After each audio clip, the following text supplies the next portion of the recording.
Hey everybody, this is Greg Petix, founder, curator, docent, and gift shop employee of the Petixonian Institute of Comic Book Studies. Today we're going to be looking at Buzz, the 3-issue anthology comic from the late 80s. This was it was meant to go longer, but unfortunately they didn't sell well enough. But this is such a good anthology, as we shall see. Here's the first 3 issues. And it was the brainchild of Mark Landman, who's the cover artist of all these 3 issues.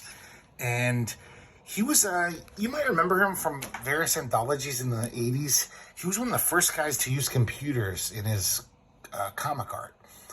Very early computers. But he, it wasn't like Mike Science's Shatter or anything. It was using computers to make like underground style comics. And I don't know, it was smoother. It didn't have that pixelization as much. So, interesting guy. He has a really good taste as an editor. And he's, just look at the lineup here. Richard Sala, Daniel Close, Jim Woodring, Drew Friedman, Roy Tompkins. I mean, this is good stuff. Kitchen Sink published this. And it's 1990. So, these all came out in 1990, 1991. But some guy on the internet said basically, there was a lot of anthologies in this time period where an artist would just make an anthology so he could have a place for his stuff to be printed. And it wrangles some other people to join him. But Mark Landman wasn't like setting the world on fire. He was in a few anthologies himself. But I guess he just wanted more of a showcase, so he made this great anthology. But man, he got some good people together for this. Inside front cover, beautiful Drew Friedman. Those old movie parodies he used to do. God, do I love an egg cream? It's just so silly. They're so surreal. And, but beautiful Drew Friedman art, as you can see. So here's the contents page. Buzzwords, which is a nice little rundown of all the contributors. Gives you a little information about them. So we start off with this great Richard Sala story. Back in 1990, Richard Sala really couldn't do anything but make great comic stories. All of his comics are just so bizarre and paranoid and creepy and weird, but hilarious at the same time. And this is about this doctor. He's like kind of a mad scientist type doctor. And his father was a doctor as well. And he died a few years back. So he's been trying to bring him back from the dead all this time. And he keeps failing. I guess he's like taking the blood of young women for some reason to help revive him. He has this loyal assistant, Greta. And she's always consoling him. So when he gets home to his house, he sees that his fiance is being successfully seduced by his butler. And so he just goes off and says, well, I'm going to do my work. And he finds another woman and abducts her and takes her blood. But the first thing he does whenever he abducts these women, he drains the girl's brain fluid and injects it into his brain. Because his father, for some reason did an experiment on him where he substituted his internal organs for those of a hyena. And without periodic injections of human brain fluid, he transforms into a vicious, hairy beast. So it's just got all these crazy little things. Then he sells the bodies to this wax museum guy who just pours wax over him to make his, fascinating displays. And he fails again, attempts. He goes to the wax museum, and his fiance's there. And he says, how did Gwyneth, my fiance, how did you get her body? And the wax museum guy says, your assistant Greta dropped her off. So he freaks out, shoots the guy, burns down the wax museum. And then he comes down to confront Greta. And she says, but doctor, it worked. Your fiance's blood was the right type. I've succeeded in bringing your father to life. And there he is, back to life. And she's like, and we're going to get married. Isn't this wonderful? So he's just had enough of all this humiliation. The younger doctor, he turns into the beast. I guess he hasn't had his brain fluid injections lately. And he attacks them. But during the scuffle, he drops this incredibly explosive nitroglycerin type stuff. And everyone dies. It looks like boom.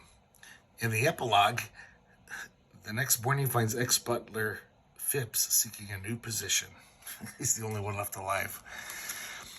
Oh, here we have a great one-pager by Jim Woodring.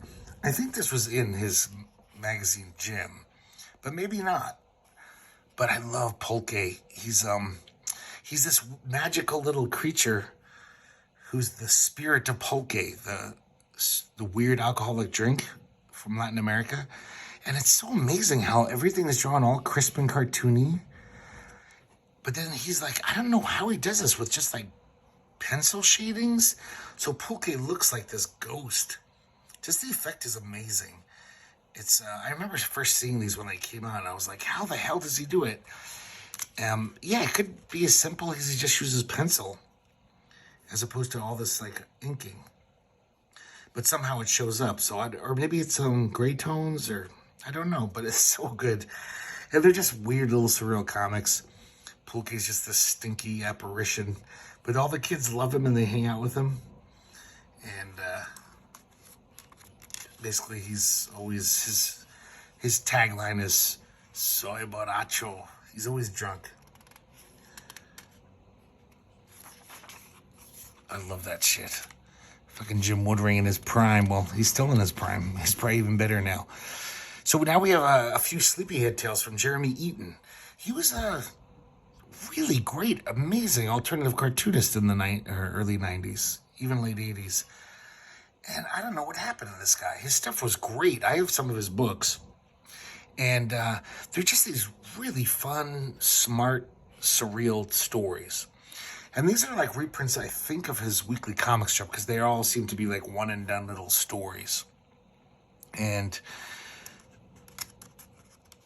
I was trying to maybe give you an example of one. So this clown is heading to clown college in a jet with all his other clowns, and it crashes, so he eats all the other clowns. It's the only food left. And then these locals show up, and something in his diet makes him a little aggressive, and he just gives her a big kiss. And it turns out he had kissed a pregnant woman, which I guess is a big taboo in the society, and they put him on a spit and roast him. It's some weird stuff. But man, he's just a really good cartoonist. I wish he kept going. And then they have these little stories on the bottom here. Just these little vignettes. That's Sleepyhead. That's what he looks like. He's kind of the running character. They go down to Mexico here.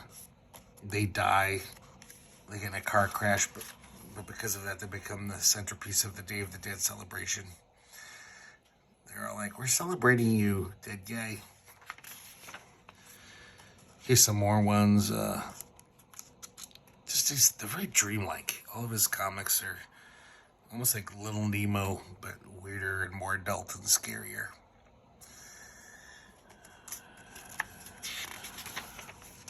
Another Drew Friedman movie parody. Oh, then we got Roy Tompkins featuring his great character, Harvey the Hillbilly Bastard. This one's called Barnyard Oddity. And I love these comics. I don't know if you ever read these Harvey comics, but he's worse off than Job from the Bible. This guy, just life is so shitty, and it's kind of hilarious. They just, fate piles on, just pile and pile of shit on him every day. And he just wants to kill himself every day, and then things get even worse. But he's just too stupid to, in fact, kill himself, I guess, or he forgets.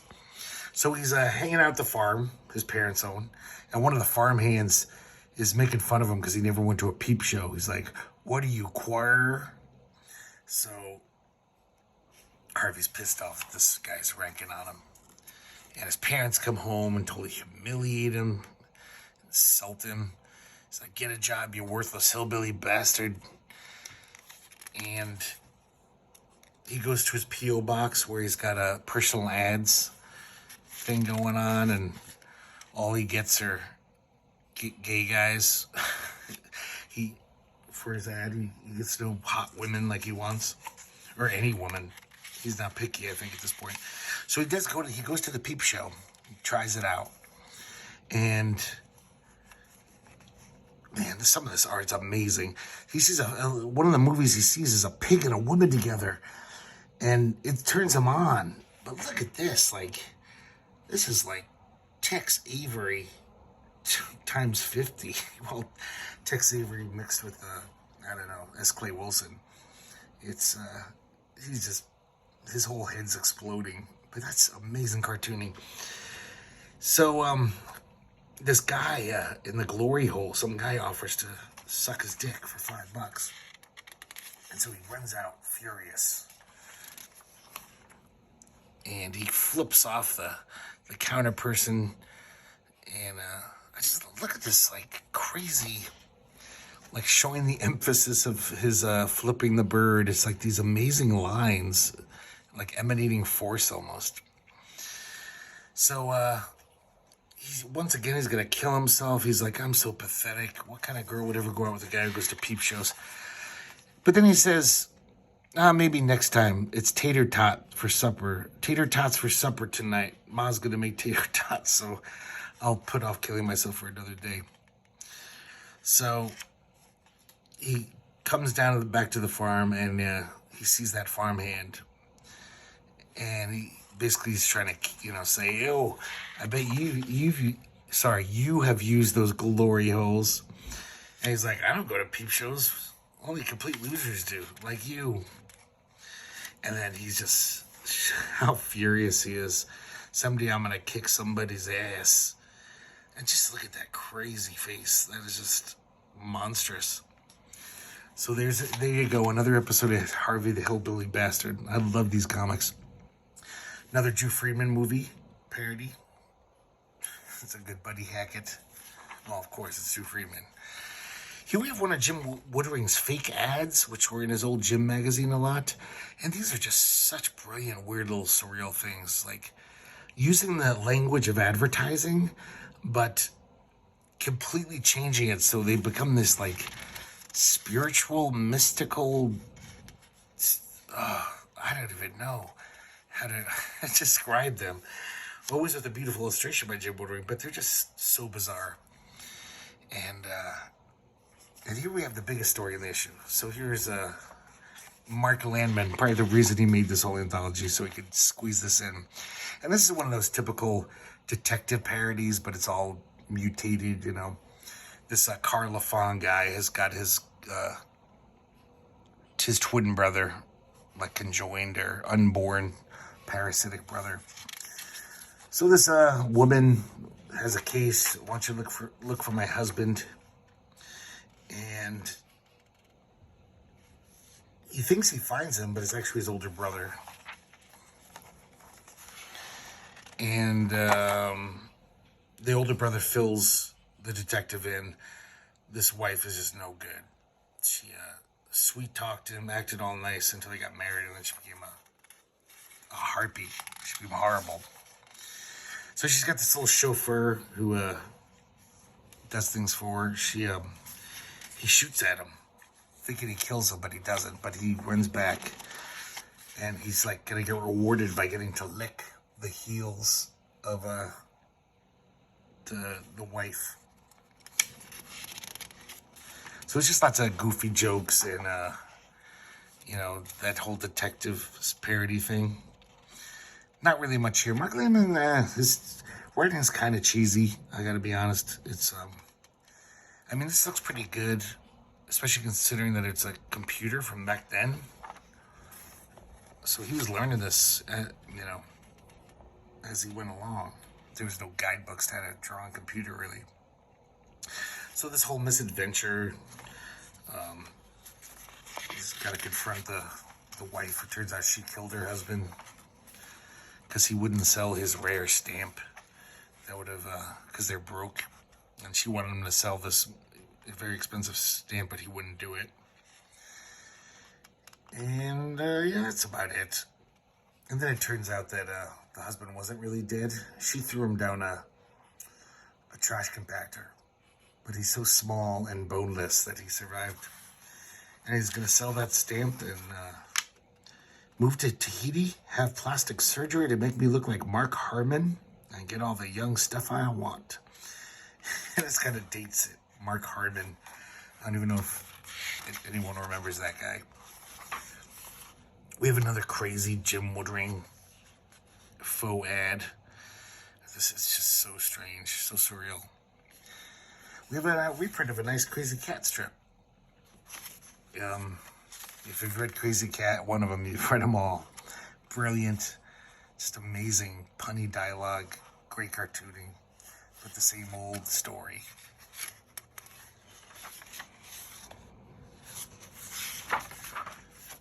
And, oh, this is so nice. Dan Clowes does the back cover. This is Dan Clowes after he was already pretty successful with his 8-Ball comic. 8-Ball had already kind of taken the industry by storm. So it was pretty rare at this point for him to be contributing to anthologies anymore. But this is the Sense Assaulter. The concept's by Rick Altergott. See my brightly colored suit. Feel the thrust of my poking finger. Hear the nasal twang of my obnoxious voice. Smell the unpleasant odor of my stinking pipe. Taste the sucker I thrust into your mouth. And know that you're in the presence of one who would offend all 5 of your senses. I wish this was a comic character with a long-running comic. It kind of looks like Stan Lee to me.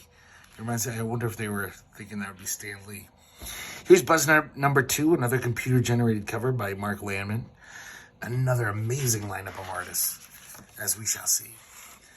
Here's a new addition, Garrett Izumi. And this is just very surreal, very just Dada, but it's good. It's, I don't know, it's just like amazing poetry. In the day we worry, at night we dream. We see a flying monkey from Wizard of Oz. It's just really interesting stuff. And I love this cartooning. It looks like, I don't know, from the 50s or 40s or something. Contents page. We have a letter column start. Dan Clowes sends a little sketch and a congratulations letter. Peter Bagg writes in. Richard Sala writes in. All his big names. And here's a nice little Mark Landman computer kind of taking an old, it looks like an ad for soap or something. And he changes all the dialogue, makes it really weird. It's pretty funny stuff. Mac White contributes a nice illo for the contributors page. It's Saturday morning nuclear test pattern epiphany. So this is the first story we have here. Charles Burns presents The Amazing Meat Man. Scripter Charles Burns, penciler C. Burns, inker Chucky B, eraser Bernie Burns, white outer, third degree Burns, border CRB. He's making fun of the whole Marvel sweatshop type system. So the interesting thing behind the story is Charles Burns bought one of those Marvel tryout books for artists. The one I think came out in the late 70s, Stan Lee and John Buscema. He bought one of those with all the penciled pages so you could practice your inking. And then you could send it to Marvel to try out. But he just inked over it in his own inimitable Charles Burns way. And he makes this wonderful, amazing, surreal, crazy story out of it. And I think he was just doing it for fun in an interview I read with him. But, Mark Landman called him and says, hey, you got anything you want to contribute? He says, well, I got this crazy thing, but it's not lettered. And, I don't feel like lettering it. So it's lettered by Mark Landman on the computer. And the computer lettering wasn't that good then. It's kind of annoying, this lettering. It kind of bothers me. But, who cares? It's amazing, Charles Burns. So he's just drawing over. You can almost probably see You know, it looks like, if you blur your eyes, it looks like you're looking at a typical Marvel comic. And he makes this crazy story about how there's these Venusian meat black market industry. People are eating the meat of these Venusians, and everyone's just into eating meat. It's almost like a drug, the way they talk about it. And these guys, I think these two guys are in cahoots doing some black market thing. Oh man, just look at this great Charles Burns. Look at those inks. He's just crazy. Look at this, obviously Aunt May wearing a garter and a bra, and she's just looks different enough that Marvel can't sue. And yeah, she's part of the drug ring too. Or, I'm sorry, the meat ring. Granny, they call her. It's just this crazy story all around. And then on TV, the Venusians, the Venusian Meat Liberation Army says basically that every Venusian you eat, we're going to eat a human. And he says, I'm here to warn you, we know who's been eating us. Now it's your turn to die. And that's the end of the first chapter. Here we have Captain Wireless by Dr. Ahmed Fishmonger. He was really kind of big in the Church of the Subgenius. I remember seeing that name because I had some Subgenius literature when I was younger. I had no idea. This is Kim Deitch's younger brother. That's who Ahmed Fishmonger is. So his whole thing was taking these, like, finding this amazing, weird clip art from olden times and then adding story to it, turning it into some crazy story. And there's some really good jokes in here. I mean, it's pretty like Dada crazy humor. But a lot of the stuff's really clever. There's things he finds, he adds a crazy caption to, and everyone's waiting for Captain Wireless to come and save the day. There's some calamity, some kind of rays are bathing the earth and messing up humans. And where is Captain Wireless? Everyone's wondering. Here we have some Drew Friedman, famous for 30 seconds. And these are just little character studies of these four total creepy loser guys. They're pretty funny. And of course, the art's impeccable. Because this is Drew Friedman. Here we have some more Jeremy Eaton. And I think these were he just turned in some of his weekly strips. Because I've seen this in his collection, this Mr. 5x5. I love this character. He's just this huge brawler because he's 5x5. That's why he's called that. And on the bottom here, this is really good. It's 5 collectible trading cards, The Good Life. And it's just showing a life cycle of a human being. But it's really bleak. It is sometimes how I feel about life, you know.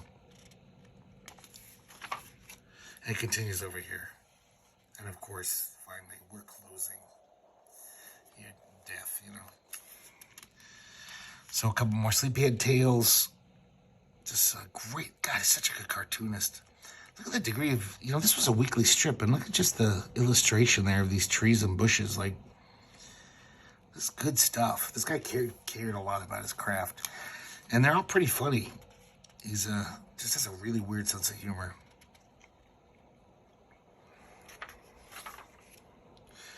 This guy, never heard of before, David Myers. I think he's a musician. And this, to me, looks like, I don't know, it looks like Rick Griffin, Victor Moscoso.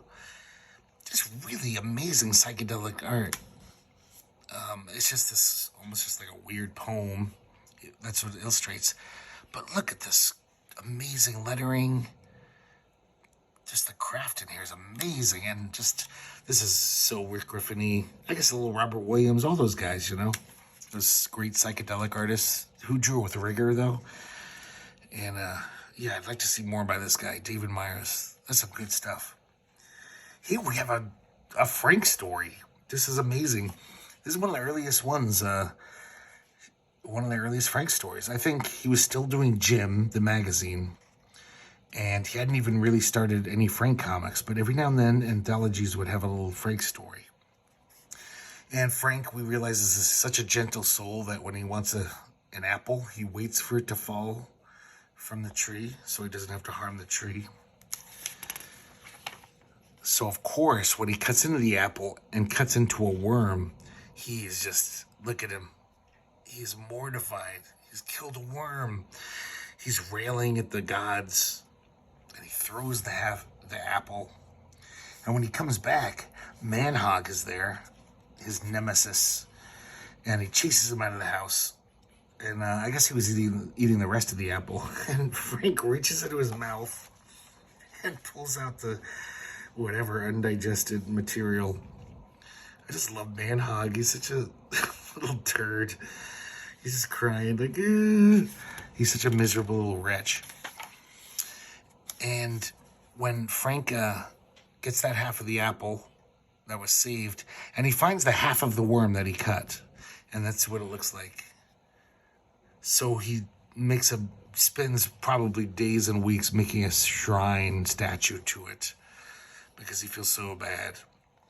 And Manhog comes along and puts a wreath on it.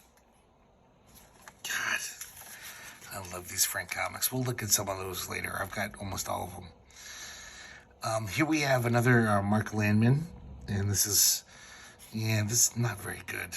It's kind of like all these just dumb kind of jokes. Try to, gross out humor stuff, goofy stuff. I don't know. But I kind of like the way this guy's drawn. It's not that great. I should say the name of it. What is it called? Dobie Zombie. So here we have Jason, sorry about that. His name is Jason Huerta. He was in Weirdo. And this is just obviously like he's from that school of like kind of just ugly, nasty punk cartooning. So these three brothers are hanging out. They're doing drugs on Christmas Eve. And there's this famished junkie outside. And they all turn into vegetables and fruits. And he sees them. He's like, I'm hungry. I'm going to go eat them. So when he comes in, one of the brothers says, I'll stop him. Get a broom. Shove, twist. And they shove a broom up his asshole. And then they say, wait, that's no street junkie. That's our dad Floyd. It says, Happy Cedar Brooms, bringing families closer together for the holidays.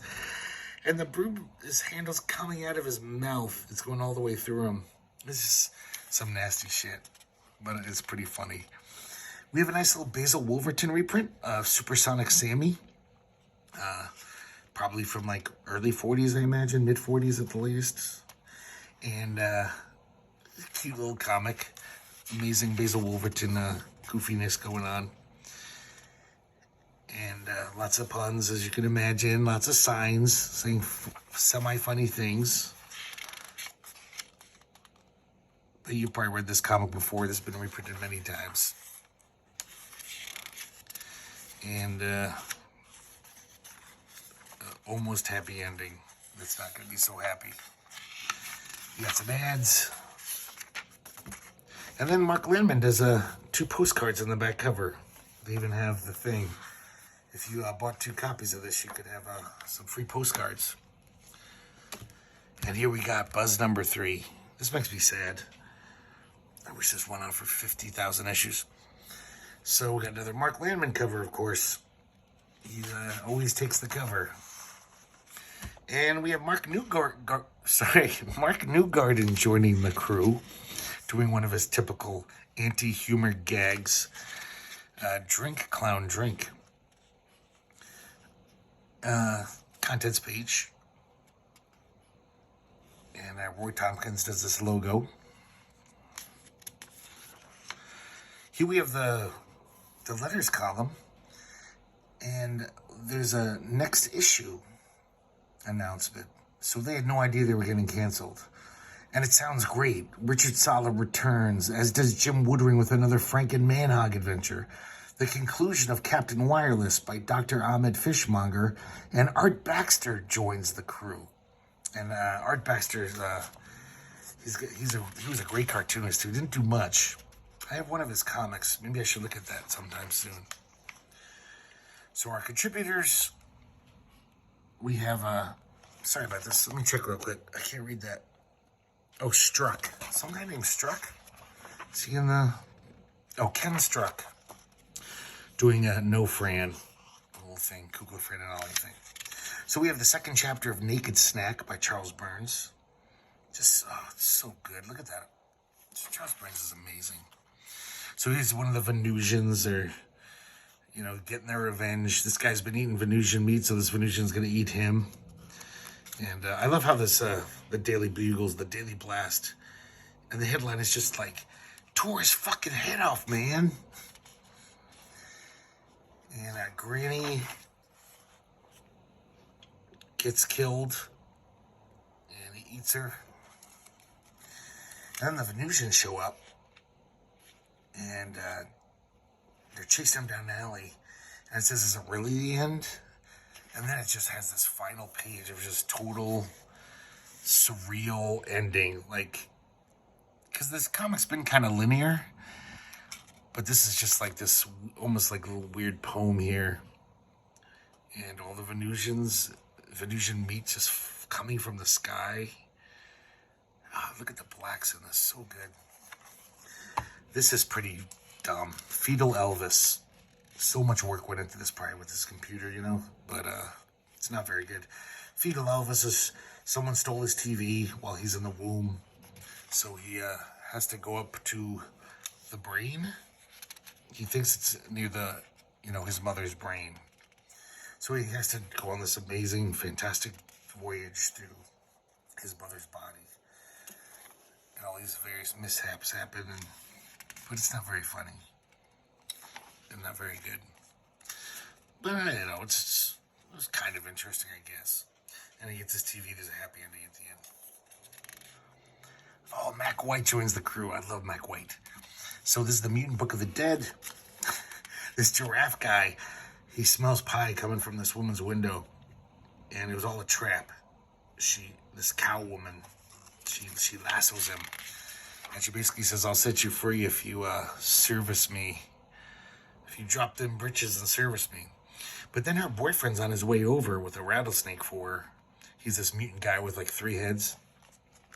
And he finds them having sex.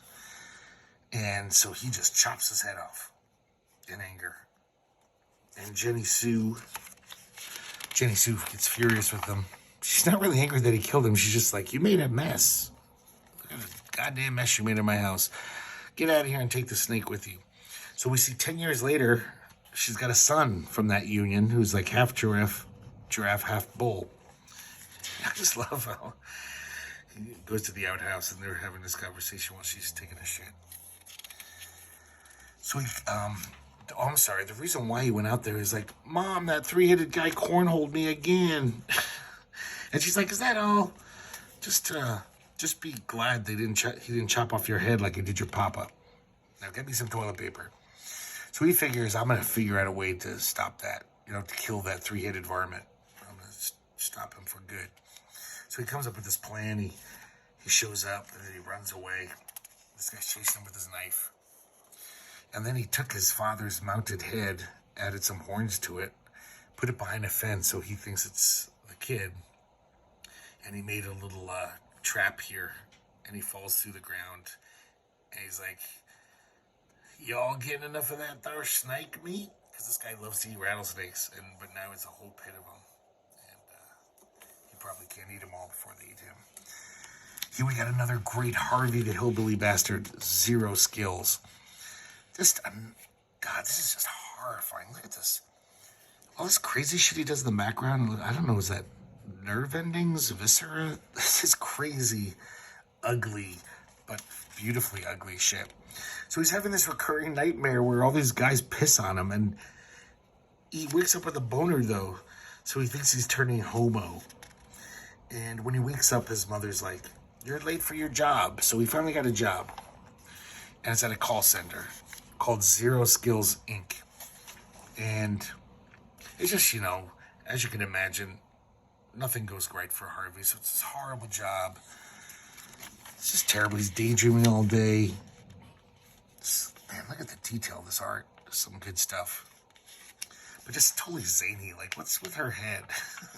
So he thinks she might like him just because she says one nice thing to him, just says, oh, how's your day going? And he's such a pathetic guy that he's like, I'm going to ask her out. Oh, no, I can't do it. And he's like having sexual fantasies about her. But then when he goes outside, he gets fired first. So then on his way out, just got to point that out. That's some great shit. So as he's leaving, he sees her, and he thinks this guy's hassling her. So he goes up to, like, defend her honor. And she's like, Harvey, this is my husband. So he just goes off crying. And goes home, figures, I'll look at my new, my dad's new porn stash. Maybe I'll find something fun there. He fantasizes about having sex with that woman from the call center. But then later that night, he still got the same dream about being pissed on by these guys. Their dicks are already out, ready to go. Oh, poor Harvey. Excuse me. Here's another Mark Newgarden. And pretty clever stuff. Here's the second chapter of Captain Wireless. There'll never be a third, unfortunately, unless this was printed somewhere else. And it's just more of the same. All this clip art and kind of funny stuff. I'm trying to see if there's not much plot here. I like how this Ray is turning all humans into, like, just basically frivolous people. Once great artists, now produce novelties and cheap toys. A great general now directs all his energy into his hatred of potatoes. So it's like kind of funny lines in there. But it really is just this, not much of a story. But still, we're still waiting for the hero to get there, for Captain Wireless to show up while all this shit's going down in the world. Oh, I'm sorry. There's more. I love this crazy looking thing. So I don't know where he finds all this crazy art. I'm sure he, doctors it a lot. He's probably a pretty good artist who knows how to, draw around it. This is a once great engineer wastes his efforts in an attempt to break the sound barrier in a colander. Now we even have a thing saying, make sure to buy next issue so you can get the last chapter. It was going to be the final chapter, but we'll never know.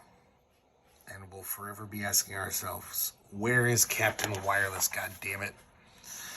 We got some ads, and then this is just like a kind of goofy thing where this guy found out old, like, sex roles for children, helping boys and girls understand their sex roles. But he obviously doctors the art and makes it more nasty and weird. Like this little sissy boy. It says, problems await the child who is not permitted to play his natural sex role. And because of that, he's dreaming about men's butts. That was serious business back then. And it's just that, like that. It's not really, it's kind of slight. I can't remember his name. Yeah, Kevin Atkinson, his name is. And here we have more ads. And we got some more postcards. Mark Landman doing the computer thing. So that's it. God, that makes me sad. What a great anthology. This is he really knew how to pick talent. And luckily at that time, there were these great, amazing talents who you could still get to be in your anthology. A few years later, a lot of these guys, Dan Clowes would be like, buzz off, buddy. I'm not going to do anything for your little shitty magazine. I got 8-Ball. And I got a movie coming out. And Drew Friedman wouldn't be doing anything else for these guys either. But it was the right time. And he collected quite a great ensemble of amazing cartoonists. Some of the best cartoonists of this time are in Buzz. So I hope you liked it. And I hope you could probably find these super cheap. I think these are still in, I guess dollar bins now.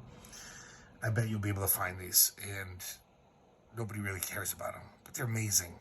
Good stuff. You got to have them in your collection. So I'll see you next time, and have a good night.